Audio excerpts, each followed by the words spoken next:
मुक्ति મળે કે ના મળે, મારે ભક્તિ તમારી કરવી છે.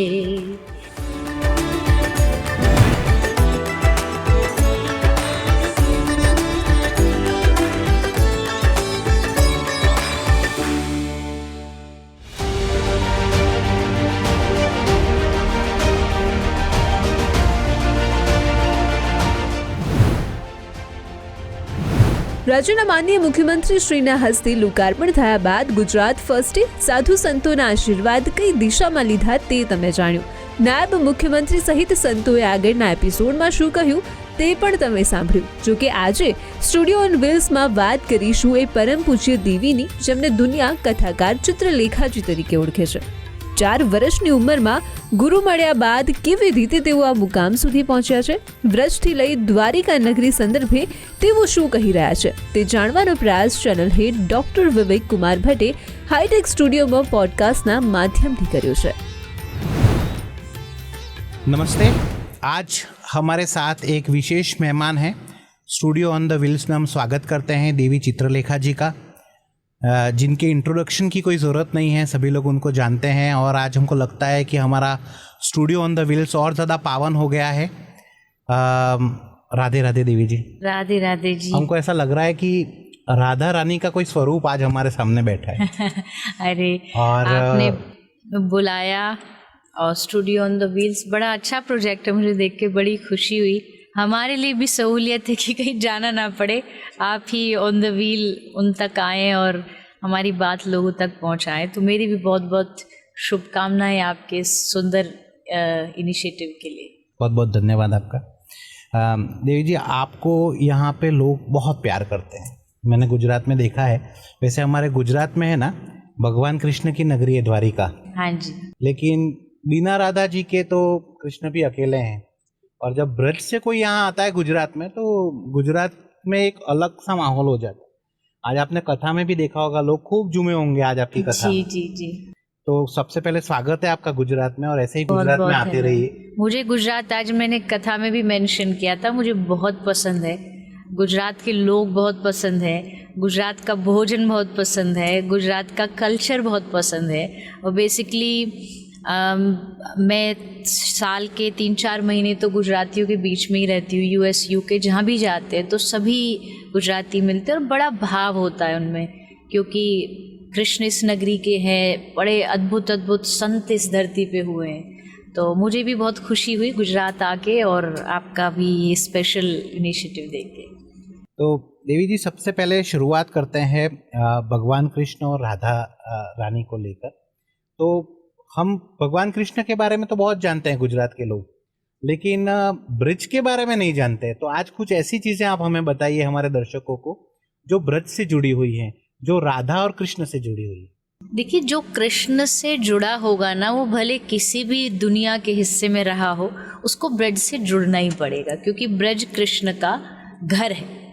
और मैं अक्सर एक बात कहती हूँ कि जब भी आपको किसी आदमी को जानना होता है, डीपली जानना होता है, तो आपको वो अपने लोगों के साथ कैसे रहता है, वो उस घर में कैसे समय व्यतीत करता है, वो जानना पड़ता है. क्योंकि हम जिसको अपना आइडल भी मानते हैं ना, तो हम उनके इंटरव्यूज़ देखते हैं, जो उनके पर्सनल, क्या वो खाते हैं, क्या उनकी हॉबीज़ हैं, तो वो हमें उनको उनके लिए अट्रैक्ट करती हैं, आकर्षित करती हैं. तो कृष्ण को जानने के लिए सबको ब्रजभूमि से जुड़ना पड़ेगा. और ब्रज का मतलब है प्रेम की धरती.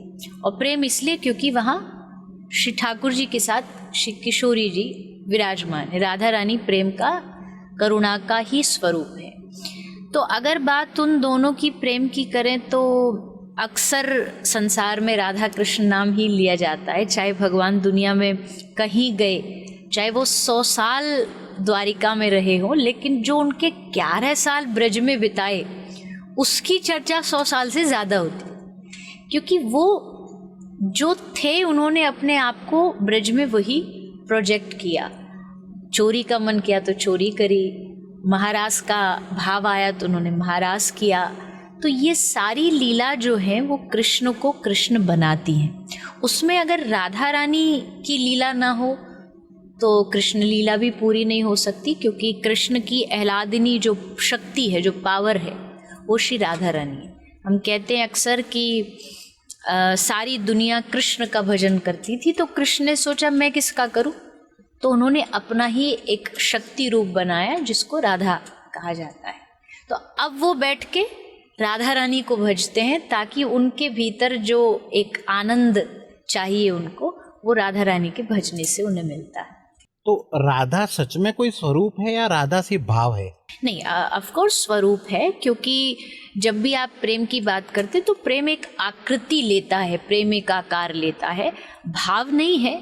उन्होंने शास्त्रों में लिखा है, कई पुराणों में लिखा है कि जब कृष्ण अवतार लेने जा रहे थे तो उन्होंने स्पेशली राधा रानी से आज्ञा ली, परमिशन ली कि आप जानती हो हम धरती पे जा रहे हैं, लेकिन धरती पे 100 साल का विरह होगा, 100 साल की दूरी होगी, क्या आपको स्वीकार है? तो श्री जी ने कहा हाँ मुझे स्वीकार है, हमको धरती पे जाके प्रेम सिखाना है, तो मैं भी चलूँगी, आप भी चलो, और पूरा वृंदावन चलेगा। जो वृंदावन हमारे गोलोक में रहता है उसको ही हम साथ लेकर के चलते हैं। जैसे कोई अमेरिकन प्रेसिडेंट आता है तो उसके साथ पूरा उसका तामझाम आता है, भगवान ने कहा हम पूरा के पूरा शहर ही लेके चलेंगे, हम पूरा वृंदावन लेके चलेंगे, यमुना जी साथ जाएगी हमारे, गोवर्धन गिरिराज जी साथ जाएंगी, श्री राधा रानी साथ जाएंगी। तो ये सारा जो हम धरती पे वृंदावन देखते हैं ना, ये प्रॉक्सी है, ये कॉपी है उस वास्तविक वृंदावन, और कॉपी भी नहीं कहूँगी, वही वास्तविक वृंदावन धरती पे उतर के आया, और उसमें राधा रानी ठाकुर जी की लीला में बहुत बड़ा सहयोग निभाती। तो राधा रानी, ऐसा कहा जाता है कि राधा जी जो हैं वो कृष्ण जी से 1 साल बड़े हैं, क्या ये सही है? हाँ, इसमें 2 चीज़ें हैं, 2 मत हैं। एक ओपिनियन मत ये है कि 1 साल बड़ी है, एक मत ये कि 1 वर्ष छोटी है, तो दोनों ही तरह से माना जाता है। फिर लोग पूछते हैं कि ये कन्फ्यूज़न क्यों, तो उसका फिर संत महापुरुष ये सल्यूशन देते हैं कि कृष्ण लीला एक बार नहीं हुई है, कईयों बार हुई है। मतलब द्वापर कई बार आया है, त्रेता कई बार आया, चतुर्युगियाँ बदलती हैं, तो एक युग में हो सकता है कि एक लीला में 1 वर्ष पहले आई हो और एक किसी युग में 1 वर्ष बाद आई हो, तो दोनों ही मत है। पर विशेष ज़्यादा मत ये कि 1 वर्ष बड़ी थी, पहले आई थी, और कहते हैं कि नेत्र उन्होंने खोले नहीं, क्योंकि वो केवल ठाकुर जी के स्वरूप को देख के ही दुनिया देखना चाहती थी। तो जब 1 वर्ष बाद ठाकुर जी आए तब उन्होंने अपने नेत्र खोले। देवी जी, जो राधा रानी की जो पूजा करते हैं, भगवान कृष्ण की जो पूजा करते हैं, तो हमारे यहाँ पे कैसे है कि कृष्ण जी को नहलाते हैं, श्रृंगार करते हैं, भोग लगाते हैं, और ये तो हो गई हमारी डेली रूटीन की पूजा, और एक होता है मन के भाव की पूजा। तो दोनों में करना क्या चाहिए और किसको करना चाहिए? जब आप किसी बच्चे को पहली बार स्कूल भेजते हैं ना, तो उसको प्रैक्टिकली चीज़ें करके दिखाते हैं, बॉडी पार्ट्स समझाते हैं, सिखाते हैं, हाथ पकड़ के बताते हैं ये ईयर्स है, ये आईज़ है, ये नोज़ है।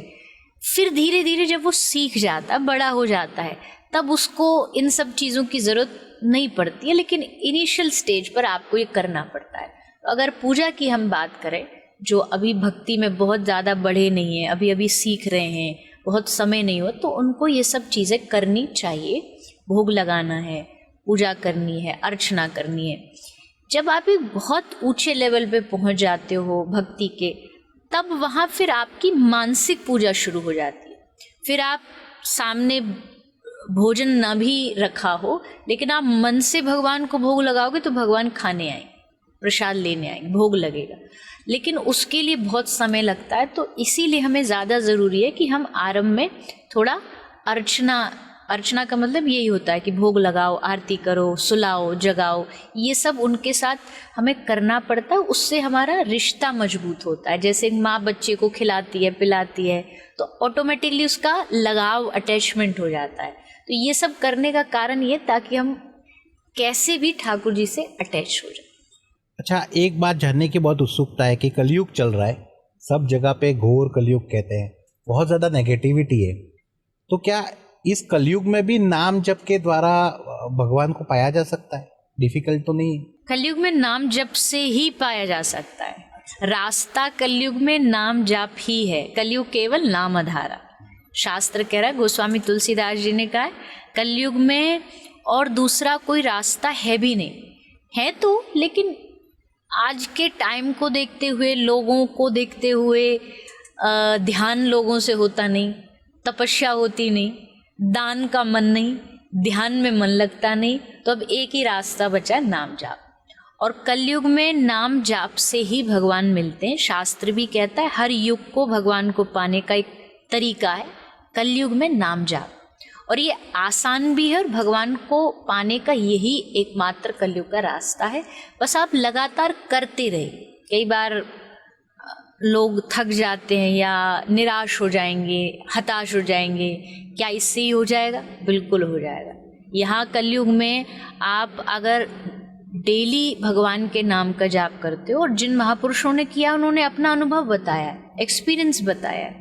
इसी कलयुग में मीराबाई, तुकाराम, नरसिंह मेहता, ज्ञानदेव, इन सब ने नाम से ही भगवान को पाया। इन सब की आप कहानी पढ़ लीजिए, ये सब नाम जापक थे। नरसिंह मेहता रोज भगवान को नाम जाप से बुलाते, केदार गाते, तो ठाकुर जी उनके सामने आते।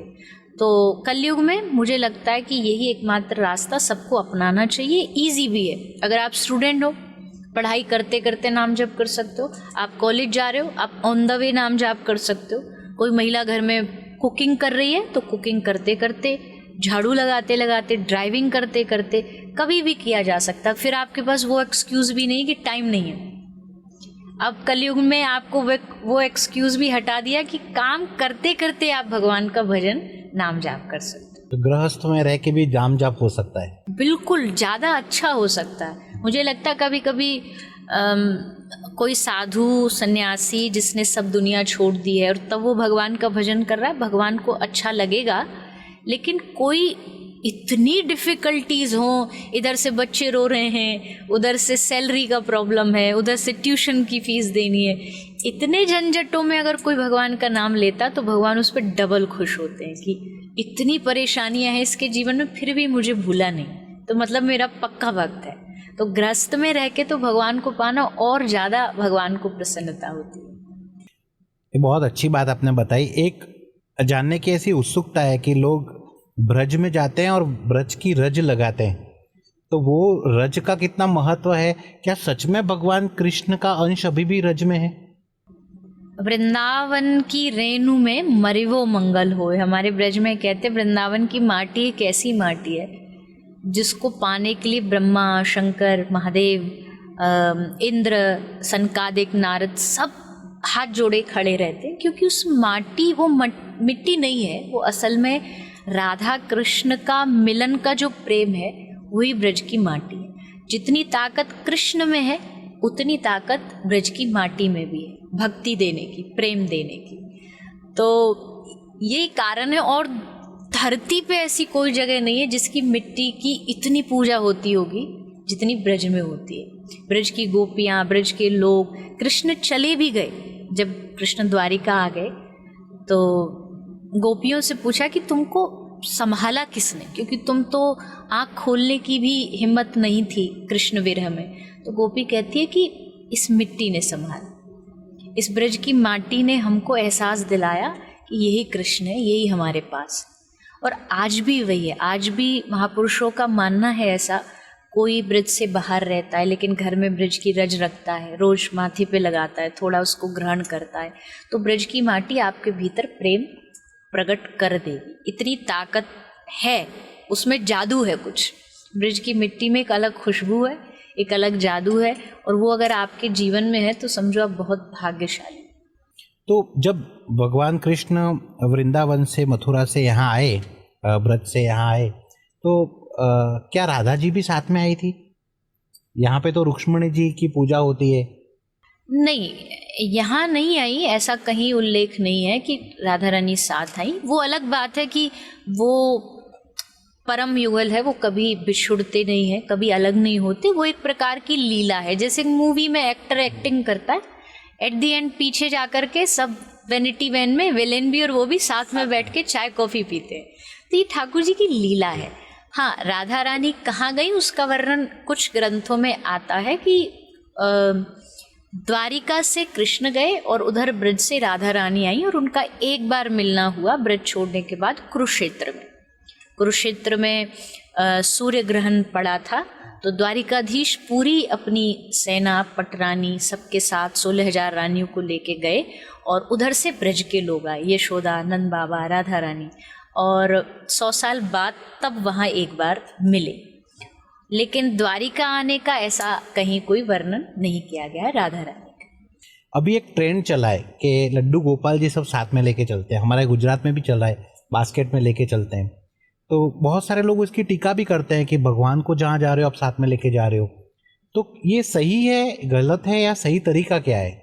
ये सही बिल्कुल है। आप जिनको अपना मानते हो, आप लड्डू गोपाल मतलब वात्सल्य, कोई भी गोपाल जी रखेगा बच्चे के भाव से रखता है।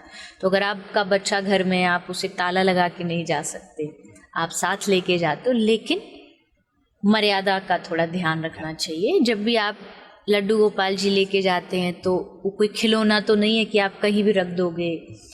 अगर आप लेके जा रहे हो तो उनके भोग की व्यवस्था, उनको बिठाने के लिए अच्छा आसन हो, शुद्ध जगह हो, समय समय पे जल हो, उनको पिलाने के लिए झाड़ी हो, तो ये चीज़ों का ध्यान रखना चाहिए। क्योंकि कई बार लोग उसको एज अ टॉय ले जाते हैं और कहीं भी रख दिया, सुबह से शाम तक बस भारी बार घुमा रहे, कभी कुछ खिलाया नहीं, पिलाया नहीं, वो अपराध हो जाएगा।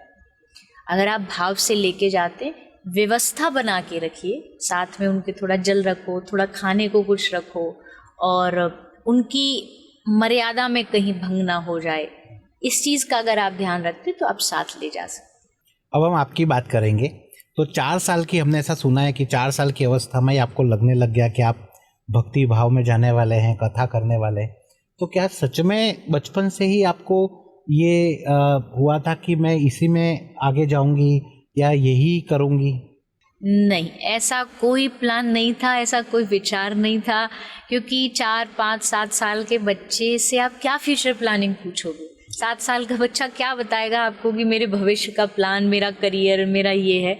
हाँ, ये ज़रूर था कि मन रुझान उस तरफ ज़्यादा था शुरू से, क्योंकि एक तो परिवार में सब पहले से भक्ति भाव वाले थे। फिर 4 वर्ष की उम्र में गुरु मिल गए, तो उनकी ऐसी कृपा हुई कि ऑटोमेटिकली उन्होंने मंत्र दे दिया, तो भजन में मन थोड़ा सा हो गया।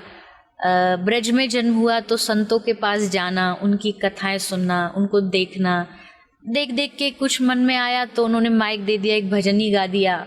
फिर उनका जो सुना घर आके वही झूठ मूठ का माइक लेके बोल दिया।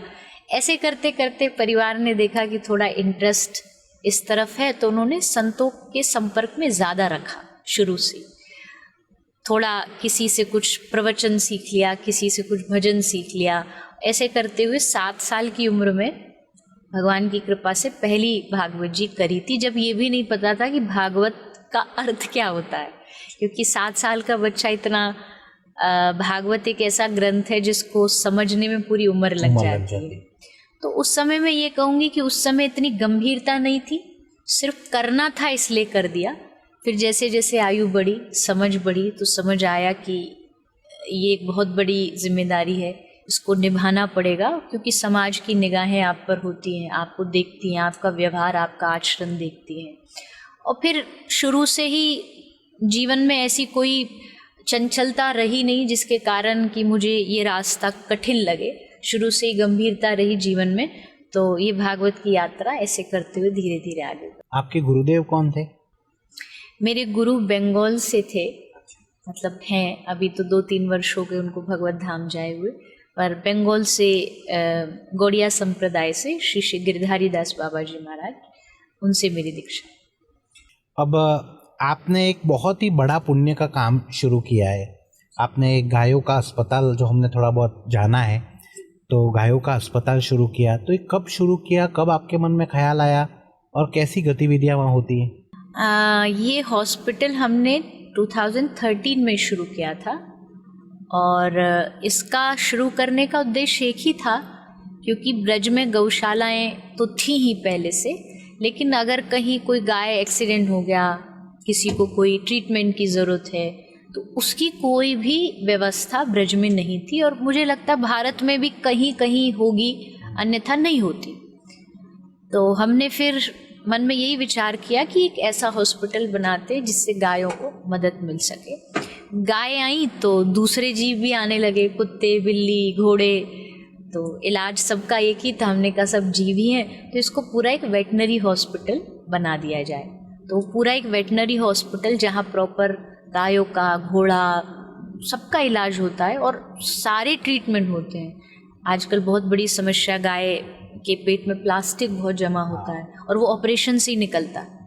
उसका इलाज, सिजेरियन, किसी गाय का पैर टूट गया तो उसमें प्लास्टर लगाना, तो सारे ऑपरेशन वहाँ किए जाते हैं। और एक ही उद्देश्य है कि गावो विश्वस्य मातरा, गाय वैसे भी माँ है और जीव है। सबसे बड़ी बात तो अगर आप कहीं देखते हैं जो जीव बोल नहीं पा रहा, कुत्ते, बिल्ली, पैर टूटे पड़े हैं, तो उनका ट्रीटमेंट वहाँ हॉस्पिटल में किया जा रहा है। और अभी ठाकुर जी की कृपा से हमने एक नया संकल्प लिया है कि हम विश्व का सबसे बड़ा गायों का अस्पताल बनाने जा रहे हैं। 8 फ्लोर का हॉस्पिटल होगा, उसमें गायों को लिफ्ट से लेकर के ऊपर जाया जाएगा और जितनी भी दुनिया की फैसिलिटीज़ हैं कोशिश कर रहे हैं कि वो सब वहाँ गायों को दी जाए। 4 साल पहले मैंने किताब लिखी थी, कामधेनु जीवन आधार, और उसके अंदर हमने पूरे हिंदुस्तान की जितनी भी गायों की प्रजाति है उन सब के ऊपर रिसर्च डॉक्यूमेंट बनाया था और बताया था कि एक गाय अगर एक परिवार के पास में है तो उसका जीवन का वो आधार बन जाती है।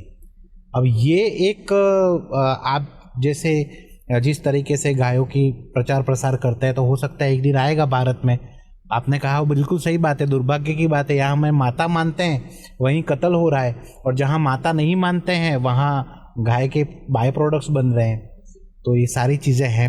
एक और भी चीज़ हमें जानने मिली है कि आप कथा तो बहुत अच्छे से करते हैं, आपका नाम है ऊपर वाले की दया से, लेकिन अब आप एक म्यूज़िकल कॉन्सर्ट भी करने चाह रहे हैं, जेनजी को साथ में लाना चाह रहे हैं। को अनंत नाद जैसा कुछ सुना है, ज़्यादा कुछ जानते नहीं हैं, तो वही आपसे जानना चाहते हैं कि क्या कंसेप्ट आ रहा है नया, क्या सच में हमारा यूथ स्पिरिचुअलिटी को एंजॉय करेगा?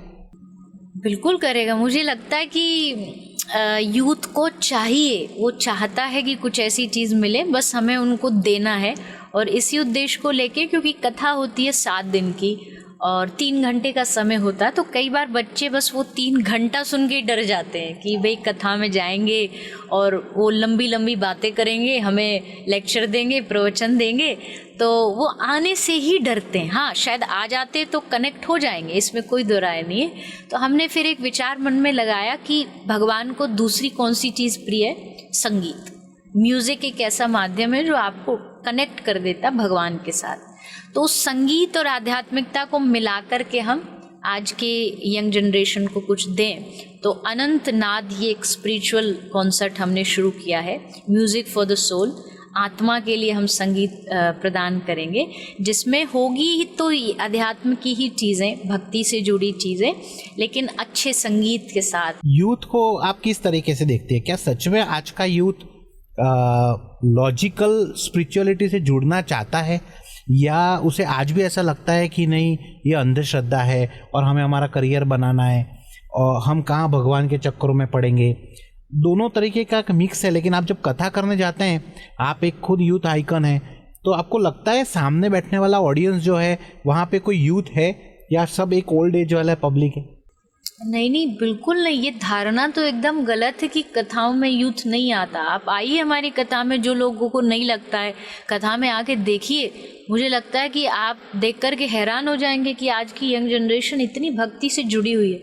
मेरे साथ मुझे लगता है एक फ़ायदा ये भी है कि जब वो अपनी हम उम्र के व्यक्ति को कथा करते देखते हैं तो उनको लगता है जब ये कर सकता है तो शायद हम सुन तो सकते ही हैं, इतना तो हम भी कर सकते हैं। और मुझे लगता है कि प्रेमानंद जी महाराज, आपके ब्रज के जो संत हैं, उनकी वाणी यूथ ज़्यादा कनेक्ट कर रही है।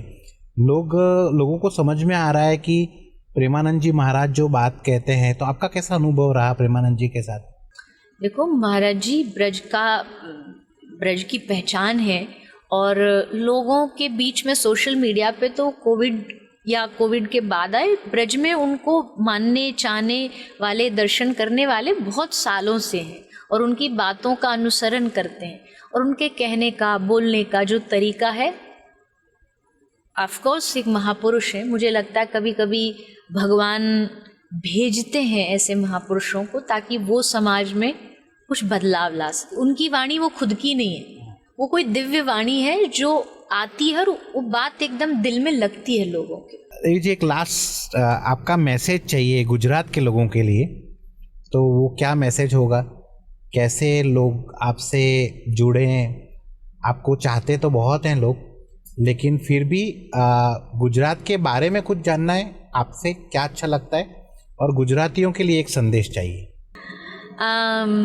देखो, मुझे लगता है कि गुजरात को भगवान ने जब चुना तो कुछ तो स्पेशल होगा ही होगा इस धरती में, और उसका बेसिक रीज़न ये भी है, मैंने आज कथा में भी बोला था कि गुजरात में सबसे अच्छी चीज़ है कि यहाँ इस भूमि ने संतों का जन्म बहुत दिया है, चाहे वो पुष्टि हो, श्री वल्लभ महाप्रभु हो, जलाराम बापा हो, नरसिंह मेहता हो, मतलब एक लंबी चौड़ी लिस्ट है इस भूमि पर संतों की होने की।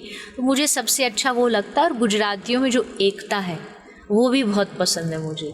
मैं जब विदेश जाती हूँ तो मैं यही कहती हूँ, अगर एक गुजराती विदेश आ गया तो मतलब पूरे गांव को अपने साथ लेकर के जाएगा ही जाएगा, उसे ये नहीं है। और जितना मैंने जाना है कि वहाँ उसकी मदद करते हैं, उसको सेटल होने में हेल्प करते हैं, तो ये जो एकता की भावना है उसने गुजरात को एक नया रूप दिया है। अगर आप सफाई के रूप में भी देखें, गुजरात के किसी शहर में चले जाइए, क्लीन रोड्स हैं, सब चीज़ें व्यवस्थित हैं।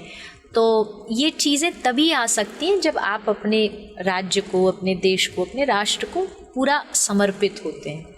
तो मैं बस यही कहूँगी, और यहाँ का कल्चर भी अद्भुत है, चाहे वो रण हो, कच्छ हो, चाहे वो गुजरातियों का वेशभूषा हो, नवरात्रि हो, सब चीज़ ग्रैंड होती है। तो यहाँ की जो ये अद्भुतता है इसको बनाए रखिए। मैं जितने भी गुजरात के लोग हैं उनसे यही कहूँगी, मॉडर्न बनो, उसमें कोई गलत नहीं है, लेकिन अपनी जड़ों से जुड़े रहो, क्योंकि यही आपकी पहचान है। देश के प्रधानमंत्री मोदी जी भी गुजरात से हैं, वो उनको आप किस तरीके से देखते हैं? देखिए, पहले उन्होंने गुजरात का पूरा मॉडल बदला, और अब वही चीज़ें कहीं ना कहीं पूरे देश में भी देखने को मिल रही हैं। कहने को तो लोग कुछ भी कहेंगे, लोगों ने भगवान को भी नहीं छोड़ा, पर जो कार्य वास्तविकता में माननीय प्रधानमंत्री महोदय कर रहे हैं वो सबके लिए ही बड़ी प्रसन्नता का विषय है। देश आज गर्व से चलता है, जब भी हम भी जाते हैं कहीं दुनिया में तो बड़े गर्व से कहते हैं कि हम भारत से हैं। भारतीयता को उन्होंने एक ग्लोबल पहचान दी है, इसमें कोई संदेह नहीं है। एक पुस्तक मोदी जी ने कहा था 12 साल पहले लिखने के लिए, वो अब ग्रंथ बन चुका है, तो ये मैं आपको दे रहा हूँ। इसमें गुजरात के 350 मंदिर हैं।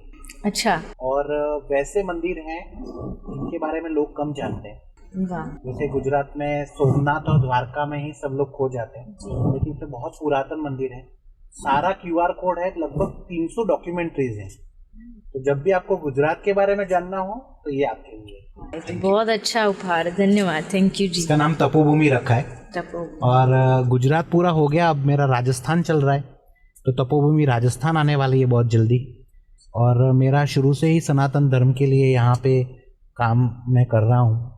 और हमारा यहाँ पे एक ट्रस्ट भी है जिसमें रमेश भाई ओझा हैं, मुरारी बापू हैं, हमारे द्वारिका पीठ के शंकराचार्य जी हैं।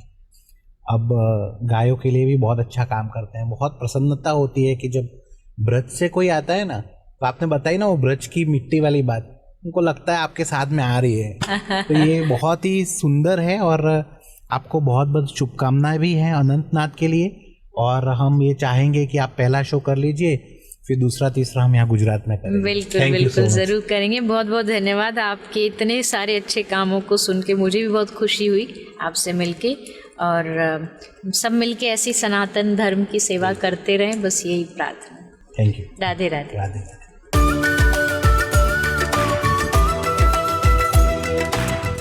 मुक्ति मळे के ना मळे, मारे भक्ति तमारी करवी छे।